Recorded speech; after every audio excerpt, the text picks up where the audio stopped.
Happiness కొన్ని సంబంధం ఏంటి? డబ్బు ఉంటేనే హ్యాపీగా ఉంటారా? ఎంతవరకు ఉంటే హ్యాపీగా ఉంటారు? షారుఖ్ ఖాన్ ఒకసారి మాట చెప్పాడు, డబ్బులు సంపాదించకుండా ఫిలాసఫీ మాట్లాడద్దు. Do well in your life and you've achieved every material gain that you want, which you should. Please don't give up on that. Don't become a philosopher before you become rich. డబ్బులు సంపాదించినోడు philosophy చెప్తేనే దానికి value ఉంటుంది, డబ్బులు లేనివాడు చెప్తే చేతకంతనం అవుతుందని చెప్పి చాలా బోల్డ్ స్టేట్మెంట్ వచ్చింది. పేరు కలిగి 2.0 కలిగి 2.0 టైటిల్ ఇచ్చారు, మంచి టైటిల్. డబ్బు అన్నీ కొనలేదు అంటారు, కానీ చాలా కొనాలంటే డబ్బు లేకుండా కొనలేము. అసలు డబ్బు ఉంటేనే హ్యాపీగా ఉంటాడు, డబ్బు లేకపోతే హ్యాపీగా ఉంటాడు అంటే ఎంతో కొంత డబ్బు ఉంటే హ్యాపీగా, అసలు డబ్బు లేకపోతే హ్యాపీగా ఉండలేము. బియాండ్ ఏ అమౌంట్ ఆ డబ్బు కూడా హ్యాపీనెస్ అవుతుంది. ఇప్పుడు సిటీ లైక్ హైదరాబాద్ తీసుకుంటే 30,000 లోపు సంపాదన ఉన్న వాళ్ళు హ్యాపీగా ఉండటం కష్టం అవుతుంది. 1,20,000 పైన ఉన్నవాడు హ్యాపీగా ఉండొచ్చు, అలాంటి 10 లక్షల ఉన్నవాడు 1,20,000 ఉండకపోవచ్చు హ్యాపీగా. అంటే డబ్బుకి హ్యాపీనెస్కి లింక్ ఉంది, పూర్తిగా డిపెండెన్సీ ఉండదు. ఇప్పుడు ఎంత డబ్బు ఉన్నా జబ్బు వస్తే ఎవడ హ్యాపీగా ఉంటాడు. The biggest wealth is health. ఆ హెల్త్ కాపాడుకోవాలి, ఆ హెల్త్ పోయే పని చేయకూడదు డబ్బు ఉందని. బియాండ్ అ పాయింట్ ఎంత డబ్బు ఉన్నా మీకు కొన్ని జబ్బులు వస్తే మీరు కాపాడుకోలేరు. సార్ మోస్ట్ కామన్ అందరికి రిలేట్ అయ్యే క్వశ్చన్ అడుగుతా, మనీకి హ్యాపీనెస్ కొన్ని సంబంధం ఏంటి అంటే డబ్బు ఉంటేనే హ్యాపీగా ఉంటారా? ఎంతవరకు ఉంటే హ్యాపీగా ఉంటారు? ఎందుకంటే మనం చాలా రెగ్యులర్గా ఏంటంటాం, డబ్బుకి సంతోషానికి సంబంధం లేదు, డబ్బు అసలు అంత ప్రైమరీ థింగ్ కాదని చెప్పాను. షారుఖ్ ఖాన్ ఒకసారి మాట చెప్పాడు, డబ్బులు సంపాదించకుండా ఫిలాసఫీ మాట్లాడద్దు అంటే అడుగుతున్నాం. డబ్బులు సంపాదించినోడు ఫిలాసఫీ చెప్తేనే దానికి వాల్యూ ఉంటుంది, డబ్బు లేనివాడు చెప్తే చేతకంతనం అవుతుందని చెప్పి చాలా బోల్డ్ స్టేట్మెంట్ ఇచ్చాడు. డబ్బుకి హ్యాపీనెస్ కొన్ని సంబంధం ఏంటి? చాలా టఫ్ క్వశ్చన్ అడుగుతున్నారు మీరు, అడగడం చాలా సులువు. లేదు సార్, చాలా మందికి అవసరం కూడా, చాలా మందికి అందరికీ అవసరమైన విషయం అది. ఫస్ట్ దీనికి అండర్లైన్ ఏంటంటే, అండర్లైన్ ఒకటి పెట్టుకోవాలి, పేరు కలిగి 2.0. కలిగి 2.0 2.0 టైటిల్ ఇచ్చారు, మంచి టైటిల్. సో డబ్బు అన్నీ కొనలేదు అంటారు, కానీ చాలా కొనాలంటే డబ్బు లేకుండా కొనలేము. అసలు ఫస్ట్ డబ్బు ఉంటే హ్యాపీనెస్ ఉంటుందా, డబ్బు ఉంటేనే హ్యాపీనెస్ ఉంటుందా అంటే, ఇప్పుడు హైయెస్ట్ మనీ ఉన్న కంట్రీస్ కన్నా ఇప్పుడు యుఎస్ కన్నా జపాన్, యూరోప్లో కొన్ని కంట్రీస్ చాలా హ్యాపీగా బ్రతుకుతారు. వీళ్ళకి అక్కడ యుఎస్లో ఉన్నంత నెట్వర్క్లు ఉండవు కదా. అలానే ఇక్కడ కూడా బెగ్గర్స్ ఏమి ఉండరు. డబ్బు ఉంటేనే హ్యాపీగా ఉంటాడు, డబ్బు లేకపోతే హ్యాపీగా ఉంటాడు అంటే ఎంతో కొంత డబ్బు ఉంటే హ్యాపీగా, అసలు డబ్బు లేకపోతే హ్యాపీగా ఉండలేదు. అండ్ బియాండ్ ఏ అమౌంట్ ఆ డబ్బు కూడా హ్యాపీనెస్ అవుతుంది. ఇప్పుడు సిటీ లైక్ హైదరాబాద్ తీసుకుంటే 30,000 లోపు సంపాదన ఉన్న వాళ్ళు హ్యాపీగా ఉండటం కష్టం అవుతుంది. కాస్ట్ ఆఫ్ లివింగ్ 1,20,000 పైన ఉన్నవాడు హ్యాపీగా ఉండొచ్చు, అలాంటి 10 లక్షల ఉన్నవాడు 1,20,000 ఉండకపోవచ్చు హ్యాపీగా. ఇప్పుడు world's richest people depression tablet వేసుకున్న వాళ్ళు చాలా మంది ఉన్నారు. టాప్ 100 ఫోర్బ్స్ లిస్ట్లో ఉన్న వాళ్ళు 49 పీపుల్ గా డైవర్స్డ్ మల్టిపుల్ టైమ్స్. ఇలా ఎలాన్ మస్క్ కూతురే వైఫ్లు వదిలేసండి, 3 పోయారు. నాకు ఆయనకి సంబంధం లేదని 8 years రాగానే ఆమె కూడా కోర్టులో పిటిషన్ ఫైల్ చేసింది కదా. సో అంటే డబ్బుకి హ్యాపీనెస్కి లింక్ ఉంది, పూర్తిగా డిపెండెన్సీ ఉండదు. ఒక అమౌంట్ వరకు ఒక అంటే ఇప్పుడు హైదరాబాద్ లివింగ్ ఒకటి, ఈ పరిస్థితికి ఒకటి, అంతవరకు అది లేకపోతే హ్యాపీనెస్ కష్టం. దాని బియాండ్ అది హ్యాపీనెస్ ఇవ్వలేకపోతే. అట్ ద సేమ్ టైం నేను నమ్మేది ఏంటంటే, నువ్వు సంపాదించిన డబ్బు నీ దగ్గర ఉంటే హ్యాపీగా ఉంటాయి, ఎవడో సంపాదించిన డబ్బుతో హ్యాపీనెస్ అంత రాదు. కష్టపడి సంపాదించుకుని చేసే ఎంజాయ్మెంట్ వేరు ఉంటుంది కదా. లాటరీలో డబ్బు వస్తే హ్యాపీనెస్ వస్తుంది ఎవరికైనా. ఇప్పుడు లాటరీలో 1 కోటి రూపాయలు వస్తే ఎవడు హ్యాపీగా ఉండడు, కానీ ఎక్కువ రోజులు ఉండదు హ్యాపీనెస్, కొన్ని రోజులకి పోద్ది. కానీ నువ్వు ఒక 10 ఏళ్ళు కష్టపడి సంపాదిస్తే 10 కోట్లు వేరే ఉంటుంది. దాన్ని నువ్వు ఖర్చు పెట్టేటప్పుడు ఎంజాయ్ చేస్తావు. ఫ్రీగా వస్తే ఖర్చు పెడితే ఎంజాయ్ చేయాలి. అవును, బఫేలో ఫుడ్ ఎంజాయ్ చేయలేం, అల్లగట్లోనే సెలెక్ట్ చేసి తీసుకుంటే నువ్వు తినే 4 పీసెస్కి నాన్ వెజ్లో ఇవి ఎంజాయ్, సిప్కి. బఫేలో అన్నీ ఉంటే ఇవి కాంట్ ఎంజాయ్. డబ్బు ఉండాలి, డెఫినెట్గా ఒక స్టేజ్ వరకు ఉండాలి, దాని బియాండ్ అది ఎంజాయ్మెంట్ ఇవ్వలేదని నా అభిప్రాయం. ఫస్ట్ ఆ డబ్బుని మనం ఎలా వాడుకోవాలో తెలవాలి కదా. సంపాదించడం వేరు, వాడడం వేరు, అది తెలవాలి, ఏ పర్పస్కి వాడుతున్నాను. దాంట్లో కూడా అన్నీ చెప్తాయి, మన పురాణాలు చెప్తాయి, అన్ని రిలీజియన్స్ చెప్తాయి. అవును, అన్నీ చెప్తాయి. ఇంత డొనేట్ చేయాలని, ఇంకా ముస్లింలో జకత్ ఇవ్వాలని, మనకి ఇంత అని, హిందూస్లో మన సాంప్రదాయాల్లో ఇంత ఇవ్వాలని, ఇవన్నీ చెప్తాయి. అది కూడా నేర్చుకుంటే ప్రాబ్లీ మనీతో కూడా హ్యాపీనెస్ వస్తుంది, దాన్ని రైట్ వేలో వాడినప్పుడు. వాడికి హెల్ప్ అయితే హ్యాపీనెస్ వస్తుంది, చారిటీలో హ్యాపీనెస్ వస్తుంది. చాలామంది యాక్చువల్గా కూర్చొని మాట్లాడుతున్నప్పుడు చారిటీ గురించి మాట్లాడిన వాళ్ళు ఉన్నారు. టెంపుల్లో పంతులకి జీతం ఇవ్వడానికి ఇన్వెస్ట్మెంట్ చేసిన కూడా ఉన్నారు నా దగ్గర. ఓకే, వాళ్ళకి ఎప్పటికీ రావాలి సార్, నేనున్నా పోయినా వాళ్ళ ఫ్యామిలీకి ఇంత ఇన్కమ్ వెళ్ళాలి, దానికి ప్లాన్ చెప్పండి అనుకుంటే ఎంత హ్యాపీనెస్ వస్తుంది. ఆ డబ్బులో హ్యాపీనెస్, పూర్తిగా డబ్బు లేకుండా ఎవడు హ్యాపీగా ఉండడు, మినిమం అవసరాలకు అవసరం. ఇప్పుడు ఎంత డబ్బు ఉన్నా జబ్బు వస్తే ఎవడ హ్యాపీగా ఉండడు. The biggest wealth is health. ఆ హెల్త్ కాపాడుకోవాలి, ఆ హెల్త్ పోయే పని చేయకూడదు డబ్బు ఉందని. బియాండ్ అ పాయింట్ ఎంత డబ్బు ఉన్నా మీకు కొన్ని జబ్బులు వస్తే మీరు కాపాడుకోలేరు. అంటే మళ్ళీ అప్పుడు డబ్బుకు విలువ ఉన్నట్లే కదా. సో కాబట్టి డబ్బును ద్వేషించొద్దు. డబ్బు ఉన్న వాళ్ళని ద్వేషించడం బాగా చేస్తారు. ముందు అది పోవాలి, అసలు బేసిక్ జబ్బు అది కదా. రిచ్ ఉన్నాడు అంటే చెడ్డోడు అంతే, ఇక అది స్టాండర్డ్. ఇంకా అంతే, డిఫాల్ట్ స్టాంప్ అది.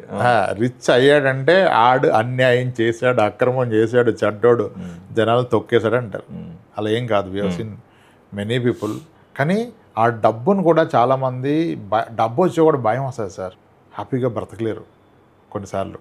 ఇప్పుడు ఐ హ్యావ్ క్లయింట్స్ చిన్న ఏజ్ 35-36లో కొన్ని ఏఐ బేస్డ్ కంపెనీలు చేసి వాళ్ళకి ఆర్ఎస్యూస్ ఈసాప్స్ అలర్ట్ అయిపోయి కొన్ని 10 మంది ఉన్నారు. వాళ్ళకి వెస్టెడ్ షేర్సే ఒక 8 crore 10 crore at to be vested అంతా కలిపితే 20-25 crore 40 crore ఉండిపోయింది. భయం ఇది ఎవరికైనా చెప్పాలంటే పేరెంట్స్ కూడా చెప్పట్లా.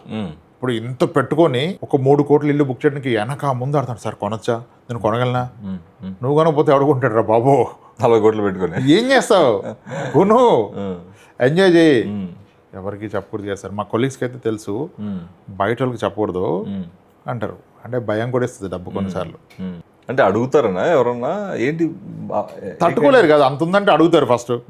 అసలు నీ దగ్గర విపరీతం డబ్బు ఉందని చెప్తే ఎంతమంది అడుగుతారు? అడుగుతారు ఆబ్వియస్లీ అడుగుతారు. అది ఇందాక మీరు అంటే స్టాంప్ వేస్తారు కానీ. అవును అంతే. ఇప్పుడు ఫస్ట్ అట్లీస్ట్ వాడు ఒప్పుకోడు, ఆడు లక్కు పేలిపోయి ఆ కంపెనీ కూడా లేకపోతే ఆడికేమిద్దరా లక్కే కాదు, ఆడ ఇంటర్వ్యూ సెలెక్ట్ అయ్యిండు, హార్డ్ వర్క్ చేశారు అయినా అప్పుడే కదా వచ్చింది. కానీ ఎవ్వరు ఒప్పుకోడు. డబ్బు ఉన్న వాళ్ళని డబ్బు లేని బ్లేమ్ చేస్తారు. ఉన్న డబ్బులో హ్యాపీనెస్గా ఉండాలి. And at the end life is all about happiness index, air quality index. ఎక్కడ ఉన్నావు, ఎంత క్వాలిటీ ఎయిర్ నువ్వు పీలుస్తున్నావు, సో దట్ జబ్బులు రావు, ఎంత హ్యాపీగా నువ్వు ఉంటున్నావు, నీ సరౌండింగ్స్ని హ్యాపీగా పెట్టుకోవాలి. That's where I personally believe. Charity ఎప్పుడు సరౌండింగ్స్లో చేయాలి, దూరంగా చేయకూడదు. తెలిసేలా చేయాలంటారా? మన దగ్గరలో మనకి టచ్ బేస్ ఉన్న వాళ్ళకే ఇవ్వాలి చారిటీ.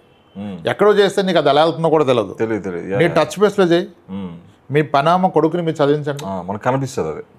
మీకు కనిపించడం కదా, అది రెసిప్రోకేట్ అవుతుంది. మనం అనుకుంటాం బాగా బేరం ఆడడం, పనామకి 4,000 దగ్గర 2,500 తగ్గొట్టేసి అనుకుంటాం. ఓకే, ఆమె పని చేస్తుంటుంది, మీరు ఎక్కడో ఫోన్ మాడుతూ ఉంటారు. సాటర్డే వచ్చేయండి మామయ్య గారు, అత్తయ్య గారు, సాటర్డే మీరు వీళ్ళు కూడా వస్తారు బావాలనగా, సాటర్డే మొత్తం మంద దిగుద్ది అనుకుంటుంది. ఈమె ఫ్రైడే సెలవు పెట్టేస్తుంది. ఎందుకంటే మీరు ఆమెను ప్రేమగా చూసుకోవట్లా. అదే ప్రేమగా మీరు ఆమె అడిగిన దానికి 1,000 రూపాయలు ఎక్కువ ఇస్తేనో, వాళ్ళ పిల్లోడికి చదువుకి ఇస్తేనో, బట్టలు కొనిస్తేనో, బుక్స్ కొనిస్తేనో, ఓహో వీళ్ళకి సాటర్డే చుట్టాలు వస్తున్నారు అంటే సాటర్డే మనం ఖచ్చితంగా రావాలి. ఆమె చెప్తుంది, అమ్మ సాటర్డే వస్తారన్నారు కదా, కొంచెం ఎర్లీగా రానా, అసలు ఏంది అని చెప్తుంది. అది చారిటీ అంటారా, మీరు ఏమంటారో మీ ఇష్టం. That has to go by near by సరౌండింగ్స్కి వెళ్తే ఎక్కడో చేస్తే అందరూ బాగుపడతారు సార్. దాంట్లో ఆనందం వస్తుంది. ప్లస్ అది వాళ్ళు మీకు రెసిప్రోకేట్ చేయడానికి స్కోప్ ఉంటుంది తిరిగి మీకు ఇవ్వడానికి. ప్రతి ఒక్కరు ఇవ్వగలిగింది ఉంటుంది. ఒక డ్రైవర్ ఇవ్వగలిగింది, ఒక వాచ్మెన్ ఇవ్వగలిగింది, పన్నామ ఇవ్వగలిగింది ఉంటుంది. మీరు ప్రేమగా చూసుకుంటే వాళ్ళు తిరిగి మనం ప్రేమగా చూసుకుంటాం. మనమేమో డబ్బు ఉంటే డామినేషన్ చూపిద్దామని, బేరం ఆడదామని చూస్తే కష్టం. మళ్ళీ ఎక్కడో 10,000 చార్ట్ ఇచ్చే బదులు ఇక్కడ నీకు నీ సపోర్టింగ్ స్టాఫ్ ఒక 10,000 శాలరీ పెంచుడు.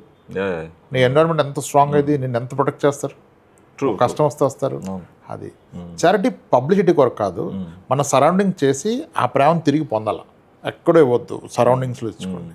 అప్పుడు మీకు అది రోజు అది వెనక్కి వస్తూ ఉంటుంది కదా. మీరు కనపడ్డప్పుడు మనస్ఫూర్తిగా చెప్పే నమస్కారం వేరు, ఫార్మాలిటీకి చెప్పేది వేరు ఉంటుంది. అది మీరు ట్రై చేయండి. ఇప్పుడు మీ ఆఫీస్లో ఎంప్లాయీస్ని చూసుకోండి, మీ వాచ్మెన్ని వాట్ నాట్ రెసిప్రోకేట్ అవుతుంది. అది నిజంగా రెసిప్రోకేట్ అవుతుంది. ఆ రెసిప్రోకేషన్ చూసినప్పుడు you feel health, me health బాగా అవుతుంది, హ్యాపీనెస్ వస్తుంది. అది చేయాలి సార్. చాలా మంది అన్నోటిస్డ్ డొనేషన్స్ చాలా ఇచ్చేస్తుంటారు. మనం కూడా చూస్తుంటారు, అజ్ఞాత వ్యక్తి ఇంత ఇచ్చాడు అంత ఇచ్చాడు అని చెప్పి చెప్తుంటారు. యాజ్ యు సెడ్ అది ఎట్లా పోతుంది, ఎవరు ఎట్లా యూటిలైజ్ చేస్తారో కూడా తెలియదు. చాలా ఉంటుంది మన దగ్గర కూడా. చాలా మంది, కొంతమంది ఎంటర్ప్రైనర్స్ బాగా చేస్తారు. వాళ్ళ ఊర్లోనే ప్రతి ఇంటికి బాత్రూమ్స్ కట్టించిన వాళ్ళు ఉన్నారు. అవును, యూకేలో కూడా మా ఫ్రెండ్స్ కూడా చాలా మంది సర్కిల్లో మంచి మంచి స్టోరీస్ ఉంటుంటాను నేను కూడా. వాళ్ళ స్కూల్లోని ఇప్పుడు నాకు ఒక క్లయింట్ ఉన్నారు, ఆయన RO వాటర్ ప్లాంట్ ఇచ్చారు గవర్నమెంట్ స్కూల్స్కి. ఇప్పుడు కొంతమంది మన దగ్గరలో ఉన్న స్కూల్స్కి వెళ్ళి బుక్స్ ఇచ్చి కొన్నిసార్లు క్లాసెస్ కూడా చెప్తారు. IT వాళ్ళు కొంత గవర్నమెంట్ స్కూల్స్లో బుక్స్, యూనిఫామ్స్ ఇచ్చి క్లాసెస్ చెప్పడం. అట్లా మీ సరౌండింగ్స్లో చేయండి. That gives you happiness. డబ్బు ఉంటే ఆనందాన్ని కొనుక్కోవచ్చు, దాన్ని ఖర్చు పెట్టడం వల్ల రైట్ వేలో. ఇప్పుడు మన వల్ల బెనిఫిట్ అన్నప్పుడు ఒకడు మనకి ఎందుకు రెస్పెక్ట్ ఇస్తాడు సార్? మనకున్న డబ్బుతో అటువంటి సరౌండింగ్స్ అండ్ అటువంటి మనుషుల్ని మన చుట్టూ క్రియేట్ చేసుకున్నప్పుడు యూ ఫీల్ లైక్ ఆ మనీ హ్యాపీనెస్ని కూడా ఇస్తుంది. ట్రూ. కానీ నీ మనీ నువ్వు అట్లాగే పట్టుకొని పెట్టుకుంటే ఇవ్వదు. మనీ ఖర్చు పెట్టడంలో ఆనందం వస్తుంది, హ్యాపీనెస్ వస్తుంది, మంచి మనుషులు చుట్టూరు పెట్టుకుంటే వస్తుంది. అసలు మనుషులు చెడ్డోనైనా ఆయన వాడిని మంచి మనిషిగా చేయాలంటే నువ్వు వాడితో మంచిగా ఉండాలి, అంతే, కేర్ చేయాలి. మరీ హామ్ క్యాండిడేట్స్ని కట్ చేయాలండి. సో అట్లా డబ్బు చాలా రకాలు ఉంది సార్. డబ్బుని ఎన్ని విధాలు వాడతాం. లంచం ఇస్తే బ్రైబ్ అంటాం, గట్టిగా కట్నం ఇస్తే డౌరీ అంటారు, డైవర్స్ అయితే అలిమోని. ఇట్లా డబ్బుకి ఎన్నో పేర్లు ఉన్నాయి సార్. డొనేషన్, చారిటీ, ఇవి హ్యాపీనెస్. అవన్నీ ఫియరు, జబ్బులు, భయాలు, నిద్ర లేకపోవటం, లంచం, ఇవన్నీ ఏంటి కదా. అదే మీరు చారిటీ, అది వేరే పదం కదా. డబ్బుని అన్ని విధాలు వాడచ్చు. మీకు డబ్బున్నా డబ్బుని ఎలా వాడతారు అనేది మీకు వచ్చే ఆనందాన్ని నిర్ణయిస్తుంది.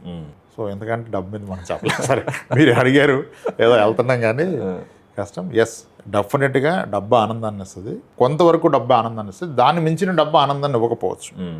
మీరు డబ్బుని ఎలా ట్రీట్ చేస్తారనే దాన్ని బట్టి డిపెండ్ అయి ఉంటుంది సార్. డెఫినెట్గా డబ్బు లేకుండా అయితే, పూర్తిగా డబ్బు లేకుండా ఆనందం రాదు సార్. రాదు. డబ్బు కొంతవరకు ఆనందాన్ని కొనగలుగుతుంది, పూర్తిగా ఆనందాన్ని కొనలేదు. డబ్బు మనుషులు కూడా కొనగలుగుతుంది, వాళ్ళ మనసులను కూడా కొనగలుగుతుంది. సో మనిషిని కన్నా వాడు మనసుని కొనడానికి డబ్బు వాడండి, బాగుంటుంది. మనం ఇంతకుముందు చెప్పినట్టుగా మన ఓన్ ఫ్యామిలీ మెంబర్స్కే ఆస్తులు ఒక్కసారిగా కోట్లు ఇచ్చే బదులు రెగ్యులర్ గిఫ్ట్స్ ఇస్తే వచ్చేది మజా వేరు ఉంటుంది. చాలా మంది ఆస్వాదిస్తున్నారు ఇప్పుడు మన చుట్టూ ఉన్న వాళ్ళు. నా క్లయింట్స్, మీ అల్లుడికి మ్యారేజ్ డేకి ఇవ్వండి 2 లక్షలు గిఫ్ట్. ఎవ్రీ మ్యారేజ్ డేకి 2 లక్షలు పంపండి ముందు రోజు. బాబు 2 లక్షలు వేసాను, మ్యారేజ్ డేకి ఎంజాయ్ చేయండి అని చెప్పండి. ఒకేసారి 50 లక్షలు ఇస్తే వస్తుందా మీకు? మరి ఇదంతా డబ్బుతోనే కదా ఆనందాన్ని కొనుక్కుంది, రెస్పెక్ట్ కొనుక్కుంది. Yes sir.